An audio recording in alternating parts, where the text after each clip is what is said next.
ನಮಸ್ಕಾರ. ನಮ್ಮ ಇಂದಿನ ವಿಷಯ ಲುಡ್ವಿಗ್ ಬೋಲ್ಟ್ಜ್ಮನ್ ಚಿತ್ತಭ್ರಮೆಗಳ ಚೊಕ್ಕ ಪ್ರತಿಭೆ, ಭೌತವಿಜ್ಞಾನಕ್ಕೆ ತಿರುವು ತಂದಿತ್ತ ವಿಜ್ಞಾನಿ. ಲುಡ್ವಿಗ್ ಎಡ್ವರ್ಡ್ ಬೋಲ್ಟ್ಜ್ಮನ್ ಫೆಬ್ರವರಿ 20, 1844ರಂದು ಆಸ್ಟ್ರೇಲಿಯಾದ ವಿಯೆನ್ನಾದಲ್ಲಿ ಒಂದು ಮಧ್ಯಮ ವರ್ಗದ ಕುಟುಂಬದಲ್ಲಿ ಹುಟ್ಟುತ್ತಾನೆ. ಈತ ಬಹಳ ಪ್ರತಿಭಾವಂತನಾಗಿರ್ತಾನೆ. ಚಿಕ್ಕಂದಿನಿಂದಲೇ ಗಣಿತ ಮತ್ತು ಭೌತವಿಜ್ಞಾನದಲ್ಲಿ ಬಹಳ ಆಸಕ್ತಿಯನ್ನು ತೋರಿಸ್ತಾ ಇರ್ತಾನೆ. ಹಾಗೆಯೇ ಅದರಲ್ಲಿ ಪರಿಣಿತನೂ ಆಗಿರ್ತಾನೆ. 1863ರಲ್ಲಿ ಖ್ಯಾತ ಭೌತವಿಜ್ಞಾನಿಯಾಗಿದ್ದ ಜೋಸೆಫ್ ಸ್ಟೀಫನ್ ಕೈ ಕೆಳಗಡೆ ವಿಯೆನ್ನಾ ವಿಶ್ವವಿದ್ಯಾಲಯದಲ್ಲಿ ಈತ ಪದವಿ ಶಿಕ್ಷಣವನ್ನು ಪಡಿತಾನೆ. 1866ರಲ್ಲಿ ಅನಿಲಗಳ ಚಲನೆಯನ್ನು ಕುರಿತಾಗಿ ಅಧ್ಯಯನ ಮಾಡ್ತಾನೆ. ಅನಿಲಗಳು ಕಣ್ಣಿಗೆ ಕಾಣದ ವಸ್ತುಗಳಾಗಿರೋದ್ರಿಂದ ಅವುಗಳ ಪರಿಣಾಮವನ್ನು ಇತರ ವಸ್ತುಗಳಂತೆ ನೇರವಾಗಿ ತಿಳ್ಕೊಳ್ಳೋಕ್ಕೆ ಸಾಧ್ಯ ಇಲ್ಲ. ಅದಕ್ಕಾಗಿ ಲುಡ್ವಿಗ್ ಬೋಲ್ಟ್ಜ್ಮನ್ ಸಂಖ್ಯಾಕಲನೀಯ ಅಂತ ಹೇಳಿದ್ರೆ ಸ್ಟ್ಯಾಟಿಸ್ಟಿಕಲ್ ವಿಧಾನಗಳ ಮೂಲಕ ಈ ಅನಿಲಗಳ ನಡವಳಿಕೆಯನ್ನು ತಿಳ್ಕೋಬಹುದು ಅಂತೇಳಿ ಸಂಶೋಧನೆಯನ್ನು ಮಾಡಿ PhD ಅಂದರೆ ಡಾಕ್ಟರೇಟ್ ಪದವಿಯನ್ನು ಪಡಿತಾನೆ. 1869ರಲ್ಲಿ 25 ವರ್ಷ ವಯಸ್ಸಿನ ಲುಡ್ವಿಗ್ ಬೋಲ್ಟ್ಜ್ಮನ್ಗೆ ಗ್ರಾಜ್ ವಿಶ್ವವಿದ್ಯಾಲಯದಲ್ಲಿ ಗಣಿತ ಮತ್ತು ಭೌತವಿಜ್ಞಾನದ ಪ್ರಾಧ್ಯಾಪಕ ಹುದ್ದೆ ಸಿಗುತ್ತೆ. ಗುಸ್ತಾವ್ ಕಿರ್ಕಾಫ್ ಮತ್ತು ಜೋಸೆಫ್ ಲೋರ್ಡ್ಸ್ಮಿಡ್ ಅನ್ನುವ ಪ್ರಸಿದ್ಧ ಭೌತವಿಜ್ಞಾನಿಗಳ ಒಡನಾಟನೂ ಕೂಡ ಇದಕ್ಕೆ ದಕ್ಕುತ್ತೆ. ಅನಿಲಗಳ ನಡವಳಿಕೆ ಬಹಳ ವಿಶಿಷ್ಟವಾದ್ದು. ಬಿಸಿ ಹೆಚ್ಚಿದಂತೆ, ತಾಪಮಾನ ಹೆಚ್ಚಿದಂತೆ ಅನಿಲಗಳಲ್ಲಿರುವ ಅಣುಗಳು ಬಹಳ ವೇಗವಾಗಿ ಚಲನೆಗೆ ಒಳಗಾಗ್ತವೆ. ಅವುಗಳ ಚಲನೆ ಯಥಾತಥವಾಗಿರುತ್ತೆ. ಭೌತವಿಜ್ಞಾನದ ಇತರ ಕಡೆಯಂತೆ ಇಲ್ಲಿ ಒಂದೊಂದು ಅಣುಗಳ ಬಗ್ಗೆ ಏನನ್ನೂ ಹೇಳೋಕ್ಕಾಗೋದಿಲ್ಲ. ಆದರೆ ಅದರ ಬದಲು ಅನಿಲಗಳ ಒಟ್ಟು ನಡವಳಿಕೆಯನ್ನು ಹೇಳಬಹುದು, ಕಾಣಬಹುದು ಅಂತೇಳಿ ಸಂಖ್ಯಾಕಲನೀಯ ಅಂದರೆ ಸ್ಟ್ಯಾಟಿಸ್ಟಿಕ್ ಮಧ್ಯ ವಿಧಾನದಲ್ಲಿ ಅರಿಬಹುದು ಅಂತೇಳಿ ಬೋಲ್ಟ್ಜ್ಮನ್ ವಾದ ಮಾಡ್ತಾನೆ. ಸ್ಟೀಫನ್ ಮತ್ತು ಬೋಲ್ಟ್ಜ್ಮನ್ ಸಮೀಕರಣವನ್ನು ಕೂಡ ಆತ ಕೊಡ್ತಾನೆ. ಲುಡ್ವಿಗ್ ಬೋಲ್ಟ್ಜ್ಮನ್ ಅನಿಲಗಳ ನಡವಳಿಕೆ ಕುರಿತಾಗಿ ಸಂಖ್ಯಾಕಲನೀಯ ವಿಧಾನಗಳನ್ನು ಪರಿಚಯ ಮಾಡಿರೋದನ್ನು ಹಲವಾರು ಜನ ಟೀಕೆ ಮಾಡ್ತಾರೆ. ಈಗಿನ ಭೌತವಿಜ್ಞಾನ ಸತಾರ್ಕಿಕವಾದ ಅಂದರೆ ಪಾಸಿಟಿವಿಸಮು ಮತ್ತು ನೈಜತೆವಾದ ಅಂದರೆ ರಿಯಲಿಸಮ್ಗಳನ್ನ ಎರಡನ್ನೂ ಸಮ ಪ್ರಮಾಣದಲ್ಲಿ ಒಳಗೊಂಡಿದೆ. 19ನೇ ಶತಮಾನದ ಉತ್ತರಾರ್ಧದಲ್ಲಿ ಈಗಿನಂತೆ ಸತಾರ್ಕಿಕವಾದ ಅಂದರೆ ಪಾಸಿಟಿವಿಸಮು ಮತ್ತು ನೈಜತೆವಾದ ಅಂದರೆ ರಿಯಲಿಸಮು ಎರಡು ವಿಜ್ಞಾನದಲ್ಲಿ ಸಮ್ಮಿಶ್ರಗೊಂಡಿರಲಿಲ್ಲ. 19ನೇ ಶತಮಾನದಲ್ಲಿ ಸತಾರ್ಕಿಕ ಅನುಭವವಾದ ಅಂದರೆ ಪಾಸಿಟಿವಿಸಮ್ ಮಾತ್ರ ಮೇಲ್ಗೈ ಸಾಧಿಸಿತ್ತು. ಪ್ರಾಯೋಗಿಕ ಪರಿಶೀಲನೆಗೆ ಒಳಪಡುವಂತಹವು ಮಾತ್ರ ನಿಜ. ಅನಿಲದಲ್ಲಿರುವ ಅಣುಗಳು ಕಣ್ಣಿಗೆ ಕಾಣೋದಿಲ್ಲ, ಅವು ಅಮೂರ್ತವಾದಂಥ ಗಣಿತದ ಕಲ್ಪನೆಗಳು ಮಾತ್ರ ಅಂತೇಳಿ ಖ್ಯಾತ ಭೌತವಿಜ್ಞಾನಿಗಳಾದ ಅರ್ನೆಸ್ಟ್ ಮ್ಯಾಕು, ವಿಲಿಯಂ ಓಸ್ವಾಲ್ಡ್ ವಾದ ಮಾಡ್ತಿರ್ತಾರೆ. ಅವರು ಇದರ ಬಹಳ ಪ್ರಬಲ ಪ್ರತಿಪಾದಕರಾಗಿರ್ತಾರೆ.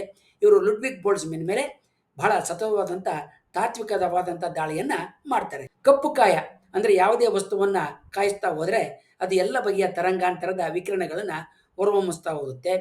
ಇಂಥ ಕಪ್ಪು ಕಾಯದ ತಾಪಮಾನ ಅಂದರೆ ಅದರ ಬಿಸಿ ಮತ್ತು ಅದು ಹೊರಸೂಸುವ ವಿಕಿರಣಗಳ ಮಧ್ಯೆ ಒಂದು ಸಂಬಂಧ ಇದೆ. ಈ ಸಂಬಂಧ ಏನು ಅಂತ ಹೇಳಿದ್ರೆ, ಯಾವುದೇ ಒಂದು ನಿರ್ದಿಷ್ಟ ತಾಪಮಾನದಲ್ಲಿ ಒಂದು ನಿರ್ದಿಷ್ಟ ಚೈತನ್ಯದ ಬೆಳಕು ಅಂದರೆ ತರಂಗಾಂತರದ ವಿಕಿರಣ ಹೊರಹೊಮ್ತಾ ಇರುತ್ತೆ. ಕಪ್ಪು ಕಾಯ ವಿಕಿರಣಗಳ ತಾಪಮಾನ ಹೆಚ್ಚಿ ವಿಕಿರಣಗಳನ್ನ ಹೊರಸೂಸ್ತತೆ. ತರಂಗಾಂತರ 0ಯ ಸಮೀಪಕ್ಕೆ ಸರಿದಂತೆ ಚೈತನ್ಯ ಅನಂತದತ್ತ ಸಾಗಬೇಕು. ಪ್ರಾಯೋಗಿಕ ಪರೀಕ್ಷೆಗಳಲ್ಲಿ ಈ ಸಂಬಂಧ ಕಂಡುಬರೋದಿಲ್ಲ. ಅತಿ ನೇರಳ ಕಿರಣಗಳಿಗಿಂತ ಕಡಿಮೆ ತರಂಗಾಂತರದ ವಿಕಿರಣಗಳಿಗೆ ಈ ಸೂತ್ರ ಅನ್ವಯ ಆಗ್ತಾ ಇರಲ್ಲ. ಇದನ್ನು ವಿಜ್ಞಾನಿಗಳು ಅತಿ ನೇರಳೆ ಉತ್ಪಾತ ಅಲ್ಟ್ರಾ ವೈಲೆಟ್ ಕ್ಯಾಟಸ್ಟ್ರೋಫ್ ಅಂತ ಕರಿತಾ ಇರ್ತಾರೆ. 1900ರಲ್ಲಿ ರೇಲಿ ಮತ್ತು ಜೀನ್ಸ್, 1893ರಲ್ಲಿ ವಿಲಿಯಂ ವೇಲು ಇವರು ಒಂದು ಕಾಯ ಬಿಸಿ ಏರಿದಂತೆ ಅದು ಹೊರಸೂಸ್ತಕ್ಕಂಥ ವಿಕಿರಣಗಳು, ಅವುಗಳ ತರಂಗಾಂತರ ಮತ್ತು ಆ ತರಂಗಾಂತರ ಹೊಂದಿರುವ ವಿಕಿರಣಗಳ ಚೈತನ್ಯದ ಒಂದು ಸೂತ್ರವನ್ನು ಸಂಬಂಧವನ್ನು ವಿವರಿಸಿರ್ತಾರೆ. ಆದರೆ ಇವರು ನೀಡಿದ ಸೂತ್ರಗಳು ಕಪ್ಪು ಕಾಯದ ಎಲ್ಲ ತಾಪಮಾನಗಳಿಂದ ಹೊರಹೊಮ್ಮುವ ವಿಕಿರಣಗಳಿಗೆ, ಅವುಗಳ ತರಂಗಾಂತರಗಳಿಗೆ ಹೊಂದಾಣಿಕೆ ಆಗ್ತಾ ಇರಲ್ಲ. 20ನೇ ಶತಮಾನದ ಆರಂಭದಲ್ಲಿ ವಿಜ್ಞಾನಿಗಳು ದ್ರವ್ಯವನ್ನು ಕಣಗಳಂತಲೂ ವಿಕಿರಣಗಳನ್ನು ಅಲೆಗಳಂತಲೂ ಪರಿಗಣಿಸ್ತಾ ಇರ್ತಾರೆ. ಕಪ್ಪು ಕಾಯದ ವಿಕಿರಣ ಸೂಚಿಕೆ ಹಿನ್ನೆಲೆಯಲ್ಲಿ ದ್ರವ್ಯ ಅಥವಾ ವಸ್ತು ಮತ್ತು ಬೆಳಕು ಅಂದರೆ ವಿಕಿರಣ ಇವುಗಳ ನಡುವೆ ನಡೀತಕ್ಕಂಥ ಸಂಗತಿಗಳನ್ನು ವಿವರಿಸ್ತಕ್ಕಂಥ ಸಿದ್ಧಾಂತಗಳನ್ನ ಅಭಿಜಾತ ಭೌತವಿಜ್ಞಾನ ಅಂದರೆ ಕ್ಲಾಸಿಕಲ್ ಫಿಸಿಕ್ಸ್ನಿಂದ ರಚಿಸೋದಕ್ಕೆ ಮತ್ತು ವಿವರಿಸೋದಕ್ಕೆ ಅಸಾಧ್ಯ ಆಗುತ್ತೆ. ಇದನ್ನು ಬಗೆಹರಿಸೋದಕ್ಕೆ ಲುಡ್ವಿಗ್ ಬೋಲ್ಟ್ಜ್ಮನ್ ಆಗಿನ ಕಾಲದಲ್ಲಿ ನಂಬಿದಂತೆ ವೈದ್ಯುತ್ ಕಾಂತೀಯ ವಿಕಿರಣ ಹಾಗೂ ತಾಪಮಾನ ಯಾವುದೇ ಸ್ಥಿತಿಯಲ್ಲಿರಬಲ್ಲವು. ಎರಡು ಸ್ಥಿತಿಗಳ ನಡುವೆ ಅನಂತ ಸ್ಥಿತಿಗಳ ಸಾಧ್ಯತೆಗಳಿವೆ, ಅಂದರೆ ಇವು ಯಾವುದೇ ತೆರಪಿಲ್ಲದೆ ಸತತವಾಗಿರ್ತವೆ ಅನ್ನುವ ಪಾರಂಪರಿಕ ನಂಬಿಕೆಗಳನ್ನ ಬದಿಗಿರಿಸಿ ಬಿಸಿಯನ್ನು ಅಂದರೆ ತಾಪಮಾನವನ್ನು ಹಲವು ಸಣ್ಣ ಗಂಟುಗಳಲ್ಲಿರುವ ಚೈತನ್ಯದ ಪೊಟ್ಟೆಗಳಂತೆ ವಿಭಜಿಸ್ತಾನೆ.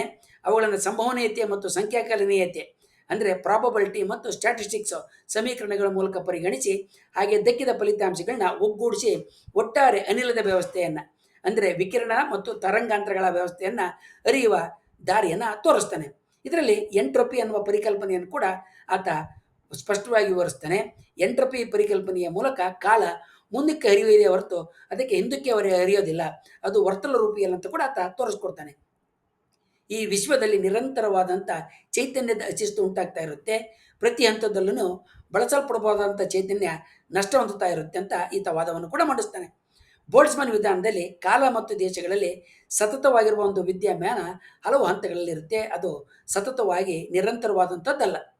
ಲುಡ್ವಿಗ್ ಬೋಲ್ಟ್ಸ್ಮನ್ ವಿಧಾನವನ್ನು ತಿಳಿದಿದ್ದ ಮ್ಯಾಕ್ಸ್ ಪ್ಲಾಂಕ್ ವಿಕಿರಣಗಳ ಅಂದರೆ ಬೆಳಕು ಮತ್ತು ವಿದ್ಯುತ್ ಕಾಂತೀಯ ಅಲೆಗಳ ಚೈತನ್ಯ ಅಲೆಯಂತೆ ಯಾವುದೇ ಪ್ರಮಾಣದಲ್ಲಿ ಇರೋದಿಲ್ಲ, ಅದು ಕಣಗಳ ಸ್ವರೂಪವನ್ನು ಹೊಂದಿದೆ.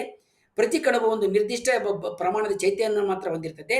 ಆದ್ದರಿಂದ ಚೈತನ್ಯ ಸೊನ್ನೆಯಿಂದ ಅನಂತದವರೆಗೆ ಯಾವುದೇ ಪ್ರಮಾಣದಲ್ಲಿ ಇರಬಹುದು ಅನ್ನುವ ಅಭಿಜಾತ ಅಂದರೆ ಕ್ಲಾಸಿಕಲ್ ಭೌತ ವಿಜ್ಞಾನದ ನಿಯಮಗಳಿಂದ ವಿವರಿಸಲಾಗದ ಫಲಿತಾಂಶಗಳಿಗೆ ಪ್ರಯೋಗಗಳು ದಕ್ತಾ ಇದ್ದಾವೆ ಅಂತಕ್ಕಂಥ ನಿರ್ಧಾರಕ್ಕೆ ಬರ್ತಾನೆ. ಇಂತಹ ಚೈತನ್ಯದ ಬಿಂದು ಕಣಗಳನ್ನ ಅಥವಾ ಚೈತನ್ಯದ ಪಟ್ಟುಗಳನ್ನ ಕ್ವಾಂಟ ಅಂತ ಕರೀತಾನೆ. ಶಾಂತಚಿತ್ತತೆ, ಸುದೀರ್ಘ ಚಿಂತನೆ, ತರ್ಕಬದ್ಧ ಸರಣಿಗಳ ಮೂಲಕ ವಿಜ್ಞಾನಿಗಳು ಸಾಮಾನ್ಯವಾಗಿ ಸಮಸ್ಯೆಗಳಿಗೆ ಪರಿಹಾರಗಳನ್ನು ಹುಡುಕ್ತಾರೆ. ಆದರೆ ಇದಕ್ಕೆ ಯಾವುದೇ ರೀತಿಯಲ್ಲಿ ಹೊಂದಾಣಿಕೆ ಆಗದ ರೀತಿಯಲ್ಲಿ ಅತಿನೇರಳೆ ಉತ್ಪಾದ ಚಿಕ್ಕನ್ನು ಬಿಡಿಸೋದಾಗೆ ಮ್ಯಾಕ್ಸ್ ಪ್ಲಾಂಕ್ ತಳಮಳ, ಗೊಂದಲ, ಅಸ್ಪಷ್ಟ ಪರಿಕಲ್ಪನೆಯಲ್ಲಿ ಮುಳುಗಿರ್ತಾನೆ. ಮ್ಯಾಕ್ಸ್ ಪ್ಲಾಂಕ್ ಅಭಿಜಾತ ಭೌತ ವಿಜ್ಞಾನದ ದಾರಿಯನ್ನು ಬೇರೆ ಕಡೆ ತಿರುಗಿಸುವಂಥ ಸೂತ್ರ ನೀಡೋದಕ್ಕೆ ಬೋಲ್ಟ್ಸ್ಮನ್ ನೀಡಿದ ಪರಿಕಲ್ಪನೆಗಳು ವಿದ್ಯುತ್ ಕಾಂತೀಯ ವಿಕಿರಣಗಳಿಗೆ ಅನ್ವಯಿಸಿದ್ದೇ ಒಂದು ಮಹಾನ್ ಸೋಜಿಗದ ಸಂಗತಿ ಆಗಿರ್ತೈತೆ. ಮ್ಯಾಕ್ಸ್ ಪ್ಲಾಂಕ್ ಸೂತ್ರಗಳಲ್ಲಿ ಪರಮಾಣುಗಳು ಒಂದು ಸ್ಥಿತಿಯಿಂದ ಇನ್ನೊಂದು ಸ್ಥಿತಿಗೆ ನೇರವಾಗಿ ಹೋಗ್ತವೆ. ಇವೆರಡರ ನಡುವೆ ಯಾವುದೇ ಸ್ಥಿತಿಯನ್ನು ಅವಗೊಳಿಸೋದಿಲ್ಲ. ಇವೆರಡು ಸ್ಥಿತಿಗಳ ನಡುವೆ ಬೇರೆ ಯಾವುದೇ ಸ್ಥಿತಿಗಳು ಇರೋಕ್ಕೂ ಸಾಧ್ಯ ಇಲ್ಲ. ಅನುಭವ ತಿಳಿಸುವ ರೀತಿಯಲ್ಲಿ ಜಗತ್ತಿನಲ್ಲಿ ಎಲ್ಲ ಘಟನೆಗಳು ಒಂದು ಸ್ಥಿತಿಯಿಂದ ಇನ್ನೊಂದು ಸ್ಥಿತಿಗೆ ಹಂತಗಳಲ್ಲಿ ಸಾಗ್ತವೆ. ಈ ಹಂತಗಳ ನಡುವೆ ಸಾಧ್ಯತೆ ಇರುತ್ತೆ. ಒಂದು ಜಾಗದಿಂದ ಇನ್ನೊಂದು ಜಾಗಕ್ಕೆ ಹೋಗ್ಬೇಕಂತ ಹೇಳಿದ್ರೆ ಅದರ ಮಧ್ಯದಲ್ಲಿ ಬಿಂದುಗಳನ್ನು ದಾಟಬೇಕು. ಒಬ್ಬ ವ್ಯಕ್ತಿ 1.25 ಮೀಟರಿಂದ 1.5 ಮೀಟರ್ಗೆ ಸಾಗಿದ ಅಂತ ಹೇಳಿದ್ರೆ ಈ ಎರಡು ದೂರಗಳ ನಡುವೆ ಎಲ್ಲ ಅಳತೆಗಳನ್ನು ಆತ ತಲುಪಿ ಮುಟ್ಟಿ ದಾಟಿ ಸಾಗಿರ್ತಾನೆ ಅಂತಲೇ ಅರ್ಥ. ಒಮ್ಮೆಲೆ 1.25 ಮೀಟರ್ನಿಂದ 1.5 ಮೀಟರ್ಗೆ ಆತ ಸಾಗೋದಕ್ಕೆ ಸಾಧ್ಯ ಇಲ್ಲ. ಎರಡು ಸ್ಥಿತಿಗಳ ನಡುವಿನ ಬದಲಾವಣೆ ಗುರುತಿಸಲಾಗದಷ್ಟು ಸವೇಗವಾಗಿ ನಡೆದಿರಬಹುದಾದರೂ ಕೂಡ ಅದು ಅದರ ನಡುವಿನ ಉಳಿದೆಲ್ಲ ಸ್ಥಿತಿಗಳನ್ನು ದಾಟದೆ ಒಮ್ಮೆಲೆ ಇನ್ನೊಂದು ಸ್ಥಿತಿಗೆ ಸಾಗೋದಕ್ಕೆ ಸಾಧ್ಯ ಇಲ್ಲ. 1 ಮತ್ತು 2 ಸಂಖ್ಯೆಯ ನಡುವೆ ಅನಂತ ನೈಜ ಸಂಖ್ಯೆಗಳಿದ್ದಾವೆ. ನಾವು 1, 2 ಅಂತ ಹೇಳಿದಾಗ 1 ರಿಂದ 2 ನಡುವೆ ಇರುವ ಎಲ್ಲ ನೈಜ ಸಂಖ್ಯೆಗಳನ್ನು ಪರಿಗಣಿಸಿರ್ತೇವೆ. ಅವು ಎಣಿಕೆಯಲ್ಲಿ ನೇರವಾಗಿ ಕಾಣದೇ ಇದ್ದರೂ ಕೂಡ ಆಂತರ್ಯದಲ್ಲಿ ಎಣಿಸಲ್ಪಟ್ಟಿರ್ತವೆ. ಒಂದು ತೊಟ್ಟಿಗೆ ನೀರನ್ನು ಸುರಿತಾ ಹೋದರೆ ಅದು ಸತತವಾಗಿ ತನ್ನ ಸ್ಥಿತಿಗಳನ್ನ ಬದಲಾಯಿಸ್ತಾ ಕೊನೆಯ ಸ್ಥಿತಿಯನ್ನು ತಲುಪುತ್ತೆ. ಅಂದರೆ ನಮಗೆ ತಿಳಿದಿರುವ ಎಲ್ಲ ಭೌತಿಕ ಘಟನೆಗಳು ಎರಡು ಸ್ಥಿತಿಗಳ ನಡುವೆ ಸಾತತ್ಯವಿದೆ, ನಿರಂತರತೆ ಇದೆ. ಇದು ಅಭಿಜಾತ ಭೌತ ವಿಜ್ಞಾನದ ನಿಲುವು ಕೂಡ ಹೌದು. ಆದರೆ ಮ್ಯಾಕ್ಸ್ ಪ್ಲಾಂಕ್ ಕ್ವಾಂಟಮ್ ಪರಿಕಲ್ಪನೆ ಇದಕ್ಕಿಂತಲೂ ಬೇರೆ ಆಗಿದೆ. ದ್ರವ್ಯ ಚೈತನ್ಯ ಸ್ಥಿತಿಗಳಿಗೆ ಒಂದು ನಿರ್ದಿಷ್ಟ ಕನಿಷ್ಠ ಅಳತೆ ಇದೆ. ಈ ಅಳತೆಗಳಲ್ಲಿ ಮಾತ್ರ ಅವು ಇರೋದಕ್ಕೆ ಸಾಧ್ಯ. ಅವುಗಳ ನಡುವೆ ಸಾತತ್ಯ ಇಲ್ಲ. ಈ ಸಾತತ್ಯ ಇಲ್ಲ ಮತ್ತು ನಿರಂತರತೆ ಇಲ್ಲ. ಇದು ಕ್ವಾಂಟಮ್ ಬಲ ವಿಜ್ಞಾನದ ತಳಹದಿ. ಇದು ಅಭಿಜಾತ ಭೌತ ವಿಜ್ಞಾನ, ಕ್ವಾಂಟಮ್ ವಿಜ್ಞಾನ ಬದಲಾಗುವ ವಸ್ತು ಅಂತ ನಾವು ಹೇಳ್ಬೋದು. ಈ ತಳಹದಿಯ ಮೇಲೆ ನೀವೀಗ ಬಳಸ್ತಾ ಇರುವ ಎಲ್ಲ ಆಧುನಿಕ ಎಲೆಕ್ಟ್ರಾನಿಕ್ ಉಪಕರಣಗಳು, ಕೃತಕ ಬುದ್ಧಿಮತ್ತೆಯ ರೋಬೋಟ್ಗಳು ಕೂಡ ಕೆಲಸ ಮಾಡ್ತಾ ಇದ್ದಾವೆ.